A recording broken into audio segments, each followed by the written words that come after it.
하나님의 지혜. 하나님의 지혜. 하나님의 소원은 우리를 하나님의 생명으로 낳아서 우리를 자녀로, 그리고 그래서 그 자녀들로 하여금 하늘에 썩지 않고 쇠하지 않고 더럽지 않는 영원한 기업을 우리로 하여금 잊게 하시기 위해서 이 땅에 우리를 보내주신 줄로 믿습니다. 그것을 이름하여 하나님의 경륜이라고 말한다고 말씀을 드렸습니다. 그래서 정말 썩지 않고 쇠하지 않고 더럽지 않는 그 하나님의 나라를 경영할 수 있도록 이 땅에 우리가 생명으로 거듭나게 해주신 줄로 믿습니다. 그런데 하나님의 생명은 어떤 생명이라고 그랬어요? 그리스도 안에 사는 생명. 다른 말로 표현하면 그리스도를 머리로 해서 사는 생명을 얘기합니다. 그리스도를 머리로 해서 산다는 얘기는 하나님의 지혜와 지식으로 산다는 표현이에요. 예수님은 그리스도로 오셔서 하나님을 머리로 하고 사신 줄로 믿습니다. 하나님을 머리로 해서 사니까 하나님의 지혜와 지식과 능력이 예수님께 나타나는 거예요. 그래서 예수 앞에, 예수의 이름 앞에 모든 것들이 다 무릎 꿇고 순종했다고 말씀합니다. 하늘 위에 있는 것이나 하늘 아래에 있는 것, 땅 위에 있는 것이나 땅 아래에 있는 모든 것이 예수의 이름 앞에 무릎을 꿇게 된 줄로 믿습니다. 하나님은 우리도 이렇게 예수님처럼 살게 하기 위해서 저와 여러분을 하나님의 생명으로, 성령으로 거듭 낳으시고 내 안에 성령께서 그리스도로 와 계신 줄로 믿습니다. 그래서 우리는 그분을 머리로 해서 내 안에서 가르쳐 주시고 말씀하시고 생각나게 하시는 하나님의 지식과 지혜를 가지고 우리도 우주 만물을 다스리도록 창조하신 줄로 믿습니다. 그 하나님의 지혜와 지식은 무엇인가? 바로 첫 번째, 하나님의 경륜을 이루시기 위한 지혜였습니다. 에베소서 3장 9절 10절 말씀 다 같이 함께 읽습니다. 영원부터 만물을 창조하신 하나님 속에 감추었던 비밀의 경륜이 어떠한 것을 드러내게 하려 하심이라. 10절, 이는 이제 교회로 말미암아 하늘에서 정사와 권세들에게 하나님의 각종 지혜를 알게 하려 하심이니. 아멘. 우리를 이 땅에 보내신 그 하나님의 이유와 목적이 이 땅에 사는 삶이 전부가 아니고, 성경은 우리가 읽었던 본문 말씀을 보면 영원전에 그리스도 예수 안에서 이루실 하나님의 경륜을 가지고 있었다고 얘기하고 있습니다. 하나님의 경륜은 뭐라고 그랬어요? 이 땅에 교회를 세우는 거예요. 교회는 이 예배당의 교회가 아니라 그리스도를 머리로 하나님의 생명으로 사는 하나님의 자녀가 교회인 줄로 믿습니다. 그 교회를 많이 세워서 하나님의 나라를 이 땅에서부터 확장시켜 나가고, 두 번째는 그 교회된 자, 하나님의 생명으로 거듭난 자, 그리스도의 장성한 분량에 이르기까지 자라난 자를 하늘로 옮기셔서 하늘에 영원히 썩지 않고 쇠하지 않고 더럽지 않는 그 기업을 상속받게 하는 것, 이것이 하나님의 경륜이라고 말씀드린 바가 있습니다. 그래서 그 교회인 우리가 하늘에 가서 정사와 권세들에게 하나님의 각종 지혜를 알게 하신다고 말씀하셨어요. 성경은 정확하게 정사와 권세가 무엇인지를 더 언급하지 않았기 때문에 우리가 무리하게 해석해서는 안 되지만, 분명한 것은 하나님의 생명을 가진 어떤 영물인 것은 사실인데, 하나님의 자녀인 우리가, 교회가 하늘나라에 가서 그들에게 하나님의 지혜와 지식을 가르치며 왕같은 제사장을 하는 것이 우리가 하늘에서 해야 할 우리의 몫인 줄로 믿습니다.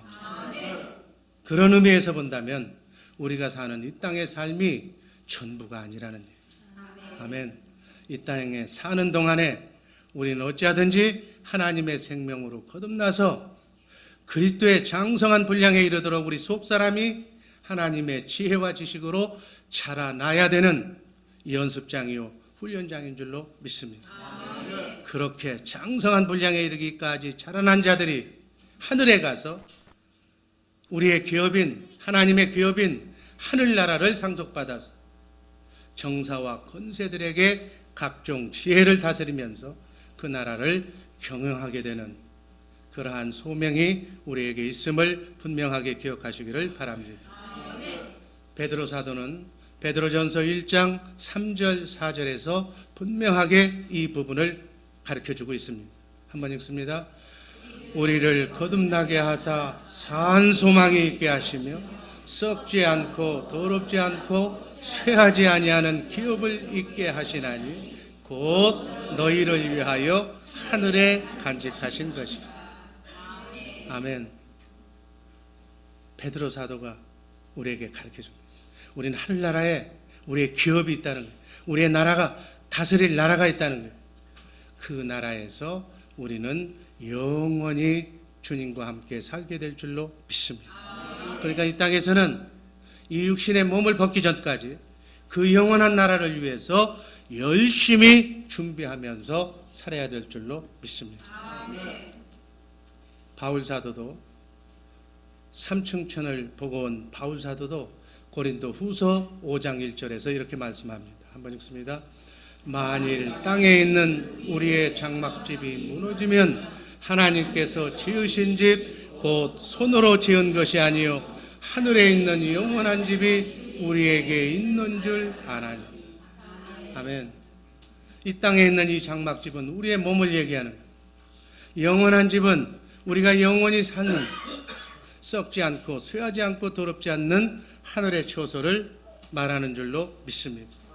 그래서 우리가 최선의 노력으로 정말 이 육신의 몸을 벗을 때까지 그리스도의 장성한 분량에 이르기까지 속사람을 알차게 자라게 한 후에 하나님께서 지으신 영원한 신령한 집에서 영원토록 살게 될 줄로 믿습니다. 그래서 우리는 그 영원한 세계에서 거둘 열매를 이 땅에서 부지런히 준비하면서 사는 것이 이 땅의 삶의 목적입니다. 그리스도의 장성한 분량에 이르기까지 우리의 속사람을 하나님의 생명을 자라는 것을 목적으로 해서 그거에 초점을 맞춰서 이 땅을 살아가야 될 줄로 믿습니다. 그렇게 우리 주의사랑교회 식구들은 정말 그 나라가 있음을 확실히 믿고 차근차근 준비하면서 살아가는 복된 성도들인 줄로 믿습니다. 그렇게 준비하면서 살아가시기를 주님의 이름으로 축원합니다. 그러면 그 하나님의 경륜을 이루어드리는 하나님의 지혜가 무엇인가? 성경 전체가 다 하나님의 지혜인데 요약해보면 하나님의 지혜의 보고가 그리스도라고 그래요. 그래서 하나님께서는 그리스도로 말미암아 천지 만물을 창조하신 줄로 믿습니다. 그리스도는 말씀이 육신이 되어서 이 땅에 오신 분, 그 말씀으로 천지 만물을 창조하셨는데, 두 번째, 그 창조 질서가 바로 하나님의 지혜로 이루어진 줄로 믿습니다. 그 창조 질서가 무엇인지 이 시간 분명하게 깨달아 알기를 바랍니다.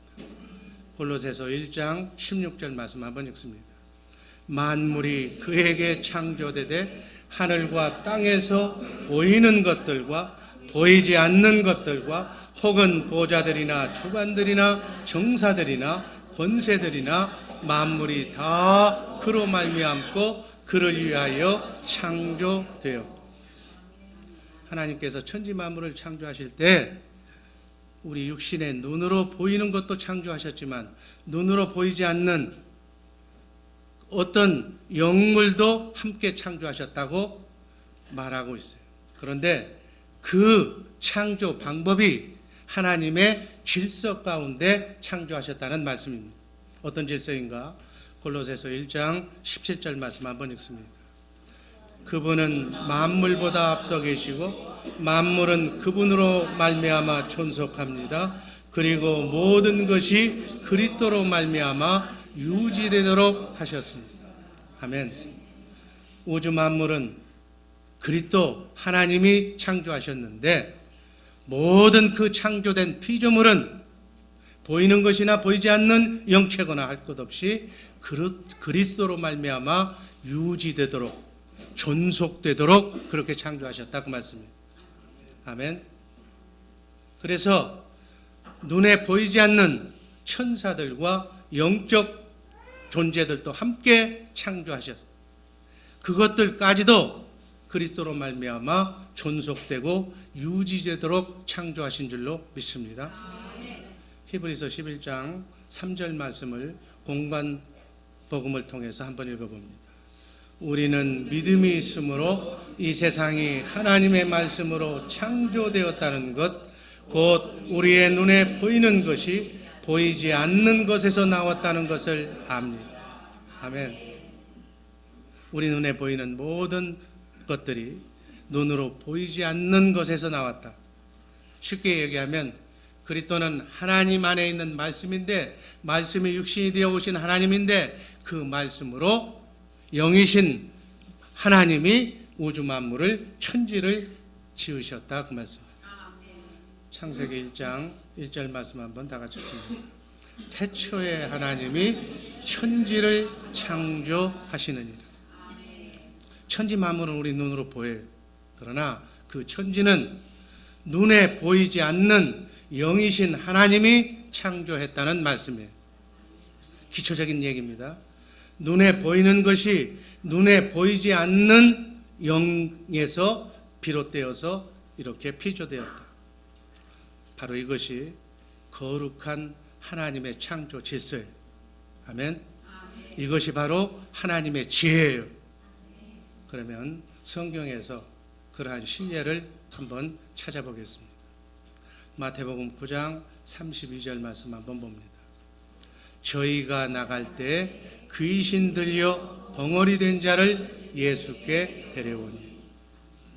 벙어리가 된 것은 우리가 보면 알아요. 그런데 그 벙어리가 어떤 연으로 벙어리가 됐는가? 그것은 눈에 보이지 않는 벙어리를 만든 귀신 때문에 벙어리가 됐다고 성경은 밝히고 있다. 그래서 귀신 들려 벙어리 된 자를 예수께 데려왔다고 얘기하잖아요. 아멘. 그러면 그 귀신을 어떻게 예수님이 고치셨는가? 그 벙어리를 어떻게 고치셨는가? 마태복음 10장 1절 말씀을 한번 봅니다. 예수께서 그 12제자를 부르사 더러운 귀신을 쫓아내며 모든 병과 모든 약한 것을 고치는 권능을 주시니라. 아멘. 각색 병, 모든 병, 또 약한 부분 우리 눈에 다 보여요. 우리 육신의 눈으로 보이는 거예요. 그런데 그렇게 만든 영물이 있다는 거예요. 그 병은 우리의 눈으로 보이지 않는 어떤 영물이 그렇게 파고 들어와서 그렇게 병자를 만들었다는 얘기예요. 이것을 왜 이 시간에 제가 얘기하는가? 인간사에 우리의 삶 속의 모든 사건은 그냥 일어나는 것이 아니라는 것을 제가 기초적으로 밝히고 있는 거예요.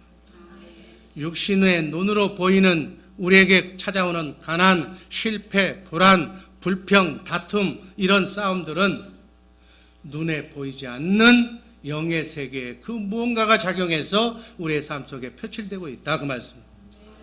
아멘. 마태복음 12장 22절에서 예수님께서 어떻게 그것을 고치셨는지 자세하게 나와 있습니다. 한번 읽습니다. 그때 귀신 들려 눈 멀고 벙어리 된 자를 데리고 왔거늘 예수께서 고쳐주심에 그 벙어리가 말하며 보게 된지라. 눈이 멀고 벙어리가 된 것은 다 알아. 그런데 이런 현상이 나타난 것은 눈에 보이지 않는 것이 나타나서 그렇게 만들었는데 예수님께서 치료하신 치료 방법을 보면 보이지 않는 영물을, 보이지 않는 귀신을 쫓아내니까 벙어리가 말을 하게 됐다. 고침을 받았다. 그러면 구약에는 예수님이 오시기 전에는 어떤가? 그때도 구약의 사건을 통해서 대표적인 사건 홍해바다 사건을 한번 살펴봅니다. 이스라엘 민족이 출애굽해서 지금 홍해바다 앞에 와 있습니다. 출애굽기 14장 14절 말씀 한번 읽어봅니다. 여호와께서 너희를 위하여 싸우시리니 너희는 가만히 있을지어다. 뒤에는 애굽 병사가 찾아오고 쫓아오고 앞에는 바다가 가로막고 있고 정말 어찌할 수 없는 절대절명의 위기.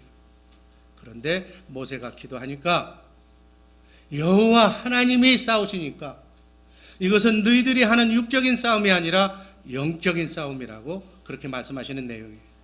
눈에 보이지 않는 하나님이 이 싸움을 종결시켜 주시겠다는 말씀이에요. 15절 한번 읽습니다. 여호와께서 모세에게 이르시되 너는 어찌하여 내게 부르짖느냐 이스라엘 자손을 명하여 앞으로 나가게 하고 16절 지팡이를 들고 손을 바다 위로 내밀어 그것으로 갈라지게 하라. 이스라엘 자손이 바다 가운데 육지로 행하니. 아멘. 21절 한번 더 읽습니다. 모세가 바다 위로 손을 내어 민데 여호와께서 큰 동풍으로 밤새도록 바닷물을 물러가게 하시니 물이 갈라져 바다가 마른 땅이 된지라.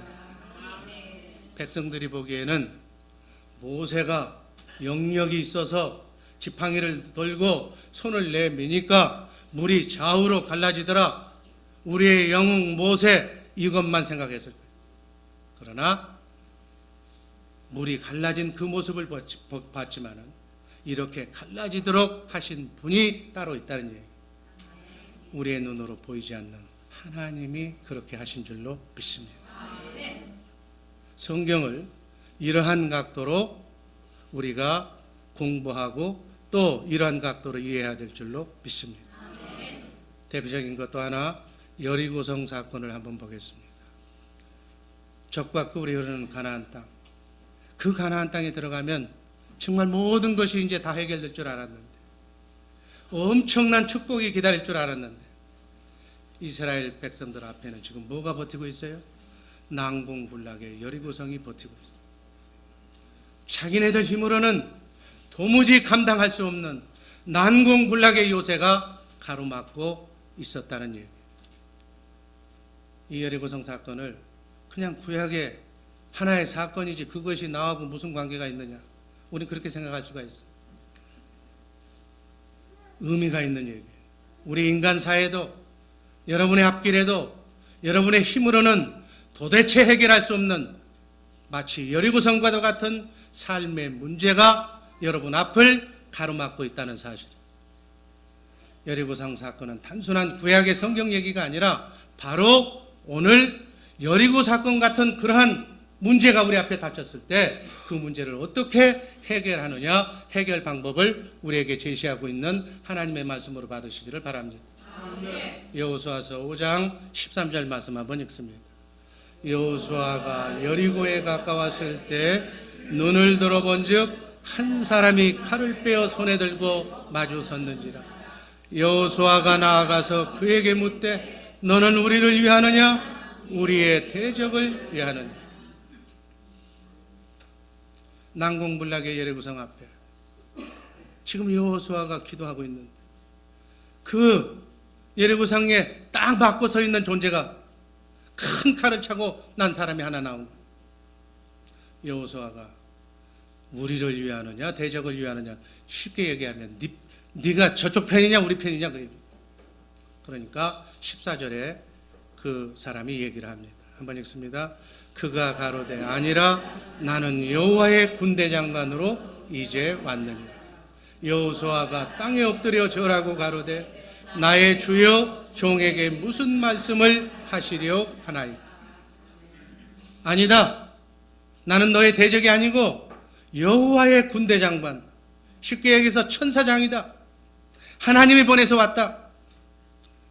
여호수아가 어떻게 하나님이 보내서 왔다 그러니까 이제 문제가 해결됐구나. 그러면서 엄청난 전략 전술을 가르쳐 줄 줄 알아요. 그렇게 기도하고 있었는데 15절에 보니까 군대 장관은 엉뚱한 소리를 하고 한번 읽어봅니다. 여호와의 군대 장관이 여호수아에게 이르되 네 팔에서 신을 벗으라. 네가 선 것은 거룩하니라. 여호수아가 그대로 행하니라. 아멘. 이게 무슨 얘기예요? 네 팔에서 신을 벗어라. 신을 벗으라 하고 그냥 없어져 버린 거예요. 여러분, 신을 벗으라는 얘기가 무슨 얘기라고 그랬죠? 네 생각과 네 경험을, 네 사고방식을 바꾸라 그래요. 네가 수많은 전투에서 전략과 전술로 네 방법으로 싸워 이겨서 승승장구한 장군인지 모르겠지만 이 여리고성 앞에서는 너는 네 신을 벗어라. 네 권리를 포기해라. 네 생각을 버려라. 이 전쟁은 네가 치를 전쟁이 아니라 내가 치를 전쟁이다. 그 말씀입니다. 신을 벗으라. 여호수아가 그대로 행했다고 말씀하고 있습니다. 자기의 권리를 다 포기하고 그냥 시키는 대로 그냥. 여호수아서 6장 1절 말씀 한번 읽어봅니다.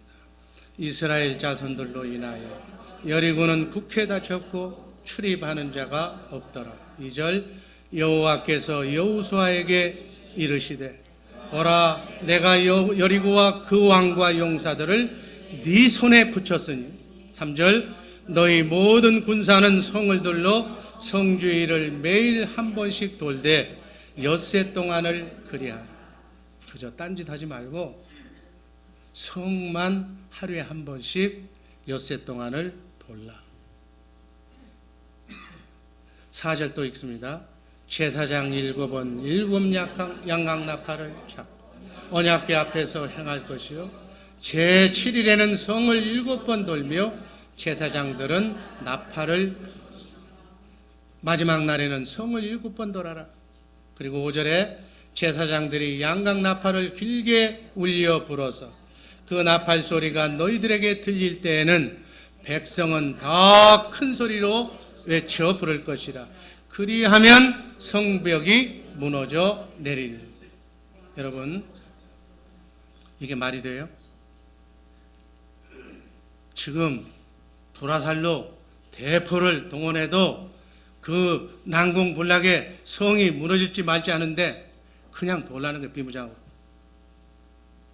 6일 동안은 하루에 한 바퀴씩 돌고, 지금 장난하는 거 산보하는 것도 아니고 7일째는 7바퀴를 돌고 양각 나팔을 불미고 악을 쓰라는, 고함을 지르라는. 그러면 성이 무너진다. 장난도 아니고 영화에서 나오는 얘기도 아니고 말도 안 되는 소리지만 여호수아는 지금 무엇을 벗었어요? 신을 벗었어. 그러니까 권리가 없어. 그냥 하라면 하는 대로 순종할 뿐이에요. 상식적으로는 자기의 전략 전술 지식으로는 말이 안 되는 그런 얘기지만 여호수아는 신을 벗어버렸기 때문에 자기가 취할 권리가 없다. 그래서 그대로 행하니까, 순종하니까 어떻게 됐는가? 여호수아서 6장 20절 말씀을 한번 봅니다. 이에 백성은 외치고 제사장들은 나팔을 불매 백성이 나팔 소리를 듣는 동시에 크게 소리질러 외치니 성벽이 무너져 내린지라. 백성이 각기 앞으로 나아가 성에 들어가서 그 성을 취하고. 아멘. 성벽이 말씀대로 했더니 무너져 내린지라. 아멘. 지금 백성들의 눈에는 신기한 기적이 나타난 거예요. 눈으로 보니까 성벽이 무너지는 것을 본 거예요. 그러나 이 모든 사건은 어떤 것이라고요? 눈에 보이지 않는 하나님에 의해서, 천군 천사들에 의해서 이러한 것들이 이루어졌다 하는 사실. 그 사실이 중요하다 그 얘기. 아멘. 그러면 여리고성 사건과 우리의 삶 속에 어떠한 관련이 있는가? 우리의 모든 인생의 삶이 다 삶 속에서 이런 원리가 적용이 된다. 이렇게 해석하시기를 바랍니다. 우리 인생의 모든 일이 정말 눈에 보이지 않는 하나님에 의해서 이루어지고 있다는 사실을 분명하게 기억하시기를 주님의 이름으로 축원합니다. 성경은 이 사실을 곳곳에서 말씀하고 있는 내용이에요. 그럼 우리는 어떻게 해야 돼? 전능하신 하나님, 그 하나님을 두렵고 떨리는 마음으로 경외해야 될 줄로 믿습니다. 에베소서 6장 10절에서도 이 말씀을 한번 읽습니다. 종말로 너희가 주 안에서와 그 힘의 능력으로 강건하여지고, 11절 마귀의 괴계를 능히 대적하기 위하여 하나님의 전신갑주를 입으라. 우리의 씨름은 혈과 육에 대한 것이 아니요 정사와 권세와 이 어둠의 세상 주관자들과 하늘에 있는 악의 영들에 대하라. 아멘. 모든 것은 그냥 우연히 이루어지는 것이 아니고 반드시 보이지 않는 영의 지배를 받고 있다는 거예요. 아멘. 하나님은, 우리가 믿는 하나님은, 내 안에 성령으로 오신 그리스도 그분은 그 영의 세계를 정리하고 바로잡고 계신 전능하신 하나님이심을 이 시간 분명하게 이해하시고 가시기를 주님의 이름으로 축원합니다. 그러니까 그분을 머리로, 그분을 나의 왕으로, 그분을 주인으로 삼고 있으면 난궁불락의 여리고성은 문제가 안 된다. 문제될 것이 없다, 그 말씀이에요. 신앙생활은 바로 이 영정리를 하는 것이 신앙생활이에요. 아멘. 우리가 싸우는 것은 보이는 혈과 육이 아니요 각과 을이 싸운다고 해서 각과 을이 싸우는 것이 아니란 얘기예요. 각과 을이 지금 다투고 있지만, 서로 전쟁하고 있지만, 아내와 남편이 서로 각방을 쓰고 있지만, 그것은 두 사람의 문제가 아니라 눈으로 보이지 않는 영이 지금 지배하고 그 영의 지배를 받고 있기 때문에 미워해야 할 하등의 이유가 없는 사람들끼리 지금 다투고 있다고요. 그 영의 세계를 하나님은 정리하시고 그 질서를 바로잡고 계신 분인 줄로 믿습니다. 우리가 서로 화를 내고 우리가 서로 싸우는 것도 그냥 옆에서 보면, 아, 이 사람이 말이 옳은 것 같고 저 사람은 잘못한 것 같고, 그래서 둘이 싸운다고, 네가 잘못했다고 사과하라고 그렇게 얘기하는 것 같지만 성경은 그렇게 얘기하지 않고 있어요. 어떻게 얘기해요? 요한일서 3장 12절 말씀 한번 읽어봅니다. 가인과 같이 하지 말라. 저는 악한 자에게 속하여 그 아우를 죽였으니 어찐 연고로 죽였느냐. 자기의 행위는 악하고 그 아우의 행위는 의로우니. 가인이 화가 나서 혈기를 못 참아서 자기 동생을 지금 죽이잖아요. 하나님이 자기 제사를, 자기 예배를 연락하지 않았다고. 육신의 눈으로 보면 화가 나서 혈기를 참지 못해서 살인한 거지만, 성경은 그 문제가 바로 그 살인 사건이 바로 보이지 않는 악한 영이 배후에서 조정해서 그거 마귀 때문에 그렇게 된 것이라고 정의하고 있어요. 악한 영의 조정을 받고 죽였다는 거예요. 여러분, 성경을 이러한 각도로 해석하시기를 바랍니다. 인생의 모든 문제는 다 보이지 않는 영의 지배를 받고 그 결과가 우리의 삶 속에 나타난다 그래요. 사업이 잘 된다든지 사업이 안 된다든지 다 똑같은 얘기다. 모든 것들은 다 눈에 보이지 않는 영의 세계에서 발생되고 기인하는 문제가 우리의 삶 속에 그대로 표출되고 나타난 것뿐이다 그래요. 그러니까 지금 사업이 잘못되고 가정이 박살나고 이 모든 문제를 사람에게서 그 문제를 찾지 말고 영적인 각도에서 영적인 측면에서 그 문제를 찾아서 대응해라. 고린도전서 2장 11절 12절 말씀을 보면 영의 종류가 몇 개가 있다고 그랬어요? 셋. 하나님의 영 성령이 있고, 또 세상의 영인 마귀가 있고, 사람의 영, 그렇게 세 영이 있다고 그래요. 우리는 뭐예요? 영을 담는 그릇이라고 그러잖아요. 그러니까 사람은 영을 담는 그릇, 하나님의 영을 담는 그릇인데, 우리 안에 엉뚱한 영이 들어와서, 세상의 영 마귀가 들어와서 사람의 영이 돌아서 지금 나를 그렇게 몰고 가고 있다. 그 영의 영향을 받고 있다. 이렇게 해석하시기를 바랍니다. 여러분, 생각은 행동을 낳는다고 그러잖아요. 그죠? 그래서 행동이 잦아지면 습관이 되고 잘못된 습관은 운명을 바꾼다고 하는 얘기 귀가 아프도록 들었잖아요. 생각하는 대로 몸이 움직이는 거예요. 그런데 그 생각은 어디서 나와요? 마음에서 나온다. 마음. 그 마음은 바로 어디서 줘요? 영에서. 내 안에 들어온 하나님의 영을, 내가 사랑의 영을 가지고 있으면 주님의 마음이 나에게서 나오는 거예요. 그래서 그 영으로 충만한 사람은 사람을 보면, 불쌍한 사람을 보면 다 긍휼히 여겨지고, 불쌍한 영혼이 주님의 마음이기 때문에 다 생각나게 돼요. 똑같은 현실을 봐도 마귀의 영, 세상의 영이 들어와서 그 사람을 움직이고 있으면 쟤는 왜 저래? 선악을 판단하고 하나님의 말씀에 잣대를 놓고 핍박하고 그러는 거예요. 믿으려면 제대로 믿지, 왜 저 모양이야? 평가를 하고 비판하고.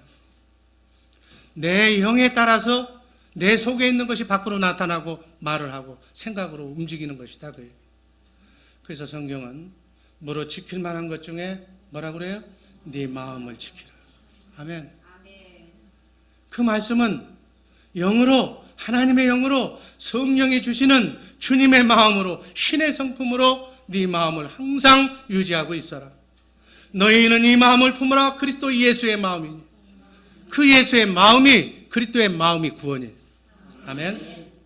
항상 우리가 천국되어 사는 방법은 그리스도를 머리로, 그리스도 안에서 주님의 마음을 항상 유지하고 있을 때 그 사람은 천국되어 산다. 천국은 앞으로 가야 될 곳이지만 이 땅에서부터 천국된 삶을 산다. 그렇게 얘기하는 거예요. 그 천국되어 사는 사람이, 그 맛을 본 사람이 주님 오시는 날 주님 앞에 천년왕국을 통해서 영원천국으로 옮겨지게 되는 줄로 믿습니다. 그래서 구원은 주님의 마음이 구원인 거예요. 아멘. 그래서 성경은 곳곳에서 육신의 생각은 사망이요 하나님과 원수라고 얘기합니다. 육신의 생각이 누가 오는 거예요? 마귀의 생각. 세상 사람의 생각은 하나님의 영에서 나온 것이 아니기 때문에 하나님과 원수가 되는 것밖에 못한다. 마귀는 우리를 육신의 생명 안에 가둬놓고 육신의 눈으로 보이는 것만 믿고 따르도록 조종하면서 지금 우리 인간을 사로잡고 있는 줄로 믿습니다. 그래서 세상의 영에 조종된 사람들은 육신의 정욕, 안목의 정욕, 이생의 자랑이 삶의 목표예요. 초등학교에서부터 하버드 대학까지, 대학원까지 가르치는 내용이 최소의 노력으로 최대의 효과를 거두라, 경제 원칙이라고 가르쳐주면서 법을 어기지 않는 범위 내에서 최선의 노력으로 최고의 경제 효과를 누리며 살라고 해요. 남이 어떻게 되든지 말든지. 사실 따지고 보면 우리가 세상 논리에 젖어서 세상 논리에 살고 있기 때문에 당연한 거 아니냐고 생각하는데, 요한 사도는 뭐라고 얘기해요? 육신의 정욕, 안목의 정욕, 이생의 자랑은 하나님께서 나온 것이 아니라 세상에서 왔다. 마귀가 주는 생각이다. 이 세상 문화가 마귀 문화이기 때문에 너희는 먼저 하나님의 나라와 의를 구하라. 그리하면 그 모든 것들은 덤으로 주시는 겁니다. 우리는 그 방법으로 사는 하나님의 자녀인 줄로 믿습니다. 마귀는 우리의 마음에 속한, 이 마귀에게 속한 모든 자들을 육신의 생각과 마음으로 마음 수련을 해서 변화시키려고 노력하는, 그게 세상 종교예요. 우리는 분명하게 율법적인 종교회적인 사상과 또 우리의 복음이 분명하게 갈라지고 있는 줄로 믿습니다. 하나님은 말씀해요. 육신의 생각과 마음은 절대로 바꿀 수가 없다. 변화시킬 수가 없다. 왜? 생각과 마음은 영에서 나오는 거기 때문에 영을 바꿔라. 하나님의 영으로 가득 채워라. 성령 충만하게 살아라. 영을 바꾸라고 얘기해요. 그래서 하나님의 영이 떠난, 아담과 하와의 잘못으로 하나님의 영이 떠난 그 영을 그리스도께서 메시아로 오셔서 영을 회복시켜 주신 줄로 믿습니다. 그러니까 우리 안에 낙원이 회복이 되는 거예요. 그걸 보고 복낙원이라고 얘기하잖아요. 영을 바꾸면 생명을, 하나님의 생명으로 거듭난 생명, 속사람을 우리에게 주셨다고 얘기해요. 그 속사람이 지금은 내가 믿음이 연약해서 날마다 내 안에서 말씀하시고 가르쳐 주시는 영혼의 말씀, 살아계신 하나님의 말씀을 먹고 내 속사람이 자라고 있는 과정이니까 그렇지. 지금은 겉사람에게 눌려서 믿는지 안 믿는지 내 모습이 나타나질 않지만 그리스도의 장성한 분량에 이르기까지 속사람이 온전히 자라면 우리는 하나님의 자녀, 그리스도의 마음을 품은 하나님의 자녀들이 되는 줄로 믿습니다. 그렇게 하는 거예요. 그런데 세상 모든 종교는 바꾸라고 그래. 행하라고 그래. 그래서 사람을 바꾸려고 노력하는 거예요. 그렇게 바뀌어지는 게 아니다는 얘기예요. 영을 바꾸면, 성령으로 충만하면 자동적으로 주님의 마음이 나오고 그러한 행동이 되게 되는 줄로 믿습니다. 사실은 우리 인간이 이거를 알지 못해서, 이 영의 세계를 이해하지 못해서 헛고생하고 사는 사람이 너무나도 많은 거예요. 여러분, 이 세상에서 육신의 내 눈으로 보이는 것은 다 허상이에요. 그림자라고 그랬어요. 그러니까 그림자를 붙잡으러 다니는 거예요. 신기루를 붙잡으러 다니는 거예요. 산을 넘고 또 산을 넘어도 행복이 산 하나만 넘으면 거기에 있을 줄 알아도 다 허상, 뜬구름을 잡는 것이다. 우리의 영원한 실상은 그리스도 안에 있는 줄로 믿습니다. 실상을 붙들어야 되는 거예요. 아멘. 그래서 이 비밀을 아는 사람은 세상의 것 가지고 많이 가졌네, 적게 가졌네, 그거 가지고 스트레스 받지 않고 그걸 가지려고 올인하지 않는다. 몸부림치지 않는다. 그 얘기예요.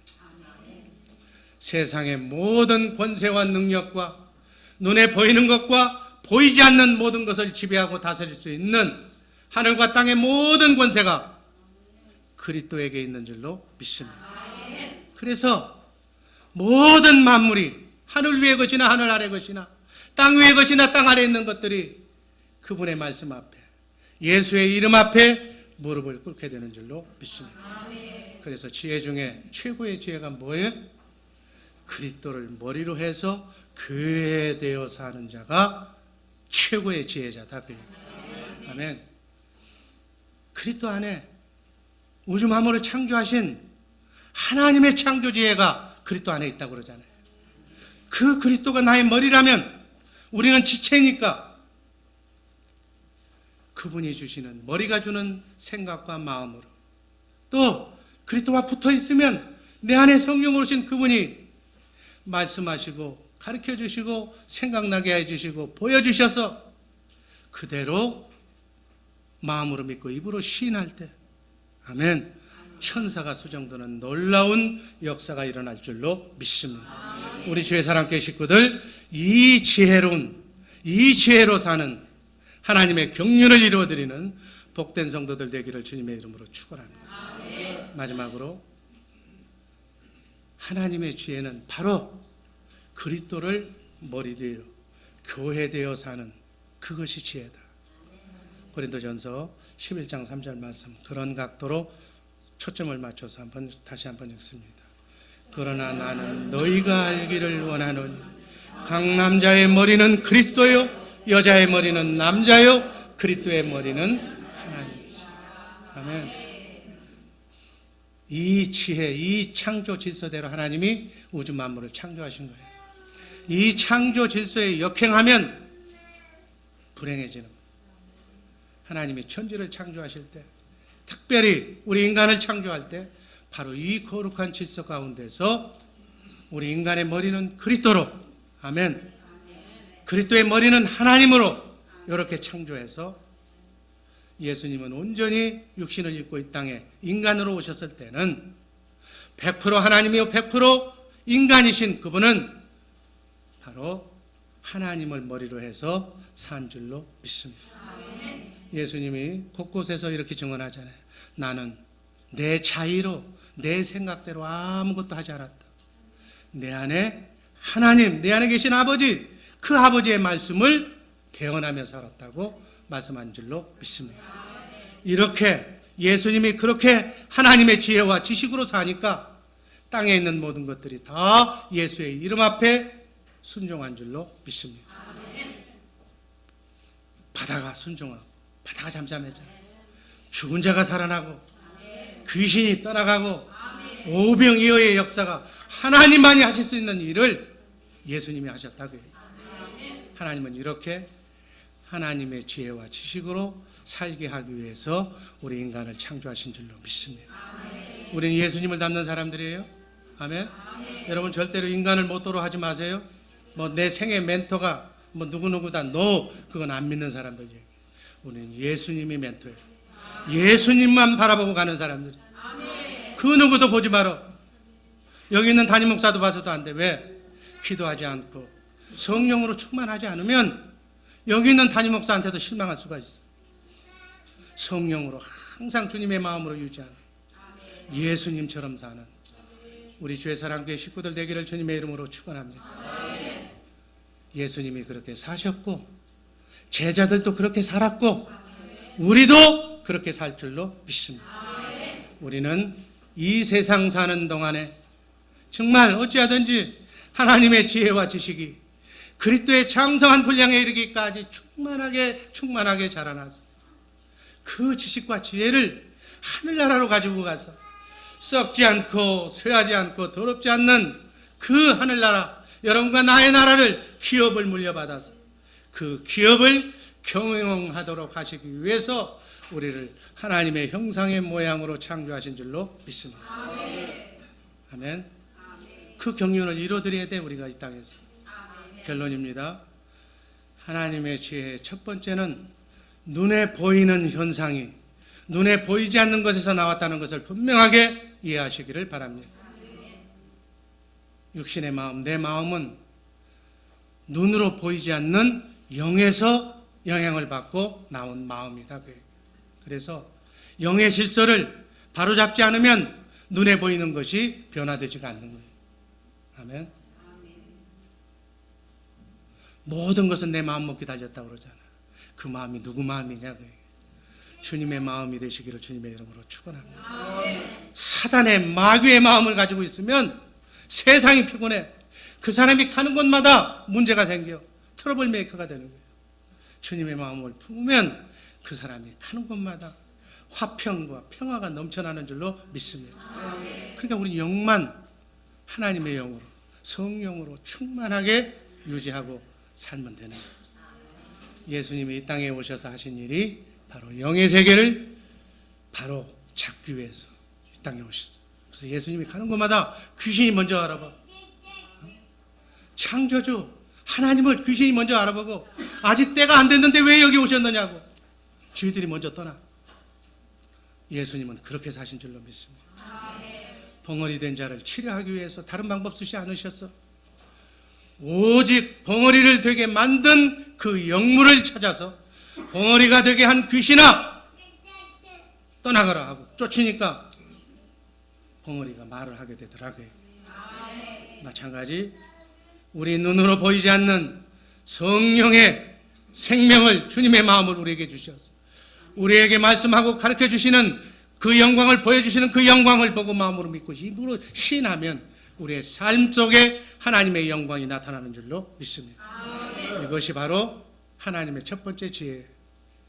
두 번째 지혜는 육신의 눈으로 보이지 않는 모든 세계와 눈으로 보는 모든 세계를 그리스도가 지배하고 통치하고 다스리고 계시기 때문에 우리도 세상을 정복하고 어둠을 정복하고 이 환경을 정복하고 승리하면서 하나님의 자녀답게 왕권을 누리며 살려면 오직 그리스도와 지혜에 보고 계신 그리스도에게 붙어 있어라고요. 그리스도를 머리로 그리스도 안에서 살아야 된다고요. 그분을 머리로 그분이 주시는 마음으로 그분의 입에서 나오는 말씀을 가지고 사는 것이 하나님의 지혜인 줄로 믿습니다. 그래서 그 생명으로 하나님의 지혜인 그리스도를 머리로 하고 살아서 내가 교회되어 살아서 이 땅도 정복하고 미래에 다가올 금생과 내생에서 하늘나라도 그 지혜로 우리에게 맡겨주신 정사와 권세들에게 하나님의 지혜를 가르쳐주기 위해서 이 땅에서 여러분과 나는 부지런히 영혼의 양식, 생명의 말씀을 먹고 우리의 영을 속사람을 자라게 해야 될 줄로 믿습니다. 그래서 하나님의 최고의 지혜는 그리스도를 머리로 해서 그분과 함께 사는 삶이 최고의 삶이에요. 나는 그리스도와 함께 십자가에 못 박혔나니 이제는 내가 산 것이 아니요 내 안에 그리스도께서 사신 것이라. 아멘. 그분을 머리로, 그분이 내 안에서 성령으로 오신 하나님, 그분이 여러분 안에서 뭐 하고 계셔요? 말씀하시고 가르쳐 주시고 생각나게 하셔서 공기처럼 우리에게 생명수를 흘려보내고 계신 줄로 믿습니다. 그 생명수가 말이 영이요 생명이신 그분의 우리 속사람의 양식. 아멘. 그 양식을 먹어야 우리의 속사람이 살아나는 줄로 믿습니다. 살아계신 하나님의 말씀을 먹어야 돼. 내 안에서 지금 신구약 성경 66권 안에서 말씀하시는 그분의 음성을 먹어야 여러분의 속사람에 무럭무럭 자라게 될 줄 믿습니다. 그렇게 자란 사람, 자란 만큼 그리스도를 머리로 해서 사는 것만큼 모든 것들이 다 무릎 꿇게 되고 어둠이 떠나고 여러분의 가정이 축복의 가정으로 변화가 될 줄로 믿습니다. 이 한 주간 내내 2012년도 한 해 내내 그렇게 사시는 우리 주의 사랑교회 식구들 되기를 주님의 이름으로 축원합니다. 기도